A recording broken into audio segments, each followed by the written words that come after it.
Oh no, I don't have idea for video. What possibly will I do? Alright, don't panic.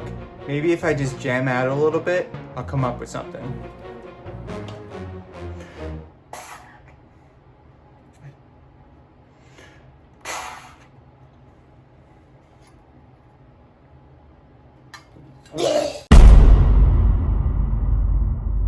What's up? My name is Matt and I'm going to teach you how to clean a trumpet. So the first step of cleaning any instrument is to head on over to your computer, log on to YouTube, search Matt Brockman, and click that subscribe button. I mean, seriously, your instrument's never going to get clean if you don't do this very important first step. Do it.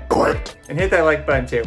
Alright, now that the most important part is out of the way, let's move on. So cleaning a trumpet is actually very easy. You only need a few very inexpensive tools. That includes a snake, a mouthpiece brush, polishing cloths, slide lubricant, and a bathtub. The first thing you're going to want to do is lay a towel on top of your bathtub. That way your trumpet is not making contact with any hard surfaces.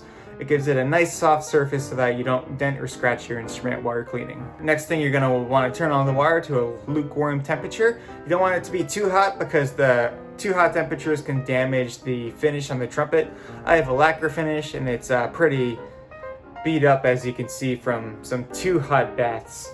So you're going to want to not scalding hot, but lukewarm is awesome. So the first thing I always start with is the mouthpiece, because the mouthpiece is pretty much the most disgusting part of the trumpet, and the closer to the mouthpiece in terms of the tubing, the more filth and gunk you're gonna find. So I usually start with the mouthpiece and I work my way down the tubing. So the mouthpiece, you first want to soak it in water, run it under the faucet, and then you're going to use the mouthpiece brush to scrub out the mouthpiece, slow and with a nice rotating movement. And then I like to rinse it out with water again and then go through the other side to get anything that's left. And after that, I'll just put the mouthpiece in the warm water and let it soak for a few minutes. After I finish with the mouthpiece, I'll move on to the main tuning slide. I'll take it out, I'll soak it in water, get the inside, and also get the excess grease on the slide off, because we're gonna replace that later. And I always like to soak everything with water first, just because like washing a car, if you wash it while it's dry, you're gonna ruin the paint, you're gonna ruin the finish,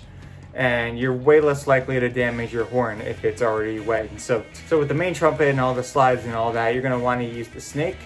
It feeds through the trumpet and it's long enough where it's not gonna get stuck in there. You can always pull it out. And you're gonna want to feed that snake through the instrument as far as it goes. If it ever stops at any point, you can just pull it out. But if you can go through the entire part of that trumpet with the snake, you can just send it all the way through, and it has a brush on the back end so that you can pull it right out. And you're going to want to snake through each part of the trumpet maybe 2 or 3 times just to make sure everything gets out. After I finish the main tuning slide, I'll move on to the valve slides. The valve slides is pretty much the same thing, but you're also gonna not want to forget to get the part of the slide that is still attached to the trumpet. You're gonna want to do that for all 3 slides. After that, I move on to the valves. So you're gonna want to start with the valve caps. Valve caps, and it's the bottom caps that I'm talking about, usually collect a lot of valve oil, a lot of grease, a lot of stuff that comes out of your mouth. So it gets really dirty. Something you can do is that you can use the mouthpiece brush. It has a sharp end to it, and you can scrape any of the gunk on it. You don't have to buy any separate tools for that. And the valve caps, I usually like to let soak for a long time so that the grease can loosen up a little bit so that it scrapes right off. And you'll do that for every valve cap. Now for the valve, you're actually not going to want to use the snake for the valves. As you can see, the valves have these little tunnels in them where it connects to all the tubing. You're actually going to want to use the mouthpiece brush to clean up the valves. This is because the snake is a little too rough, and the valves are like the most delicate part of the instrument. If you scratch the valves are going to go down slower and it's going to mess up your playing. So you want to be as delicate as possible, and the mouthpiece brush is just a little more gentle on the valves. You're also going to want to touch the bottom of the valves, the part that is most comes in contact with that dirty valve cap. And you can do the same thing, heat it up, use the mouthpiece brush to scrape off any gunk that's there. And then there's also this top little ridge on the valve that also collects a lot of gunk. Same thing, let it soak for a while so that it all loosens up and you can just scrape that right off. I've been told by some people that you should take the springs and the felt off of the valves, but honestly you can replace them for like 2 cents, so I'm not too worried about that. I usually just leave it in, to be honest. It's fine. And then finally I'll do another quick run with the snake down the bell, across the lead pipe again. The lead pipe's always really dirty. And after I gone through everything with the snake and the brush, and after I went through with the snake and the brush for all the parts of the instrument, I'll just let it soak in the water for a couple minutes.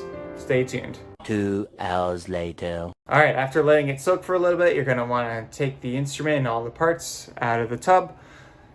Have a nice towel to put it down, so again, it's not coming into contact with any hard surfaces. You're trying to clean your instrument, you're not trying to damage it here. And since you washed the instrument, all the slide grease that lubricates the slides, it all came off in the process. So we're going to want to re-lubricate the slides. You can just use your fingers, just dab your fingers in the lubricant and just rub it on the brassy part of the slide. And you're going to want to do that for all the slides, and don't forget the part of the slide that also is attached to the actual horn. And also you're going to want to re-oil those valves because all your oil is washed off. You can either hand dry your trumpet with a soft towel, something that's not going to scratch up your trumpet, or you can just let it air dry. And after it dries, you're going to want to take your polishing cloth. There's 2 types, one for lacquer trumpets, which is what I have, and one for like a standard silver plated trumpet. And all you got to do is just rub it on the trumpet and make it look shiny. You can also buy some supplements. I know some people use some silver polish for their trumpets. There's a lacquer polish. I personally don't really go that fancy. I just use the cloth and get it nice and shiny, and it does the job just fine for me. Alright, and that's it. Once it's all shined up, you can put it back together and move on. So congratulations, you have cleaned your instrument. Now time to enjoy the rest of your... Oh, fuck.